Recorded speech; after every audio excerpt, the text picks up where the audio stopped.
Comment la fourmi sauva la colombe. C'était une chaude journée d'été dans la forêt sèche.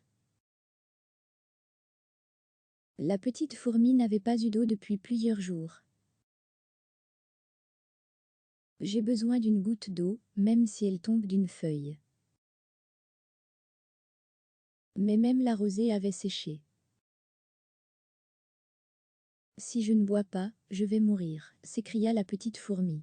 Je dois aller à la rivière, dont j'ai entendu parler. La rivière va t'emporter, l'avertit un sage écureuil.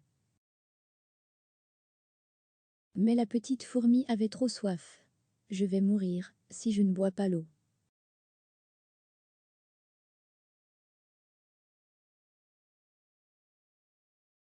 La petite fourmi partit chercher la rivière, dans l'herbe sèche et au-dessus des branches sèches.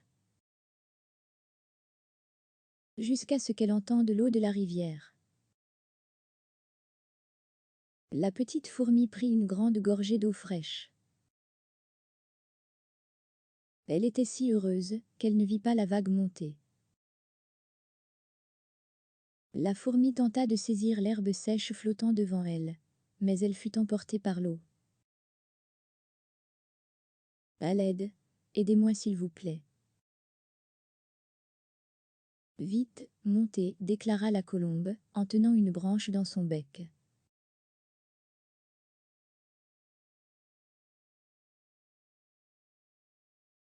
Je ne peux pas partir avant de dire merci à la colombe. Je vais attendre jusqu'à ce qu'elle revienne boire. Un jour, alors qu'elle attendait, deux garçons arrivèrent à la rivière avec leurs lance-pierres. Il y a une grande colombe qui vient ici pour boire, dit un garçon. Nous l'aurons pour le dîner ce soir.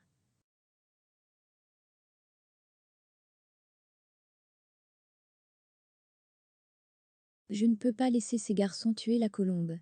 Mais je suis si petite, que puis-je faire? À ce moment-là, la colombe descendit de l'arbre pour boire.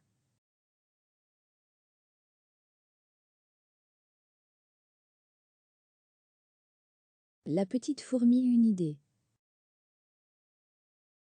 Elle sauta sur le pied d'un garçon et le mordit aussi fort qu'elle put. Le garçon sauta. Aïe! S'écria-t-il. La colombe fut surprise et s'envola dans un lieu sûr.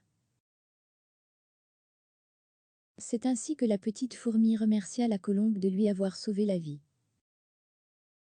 Tu as aimé l'histoire? Abonne-toi à notre chaîne YouTube pour découvrir d'autres histoires.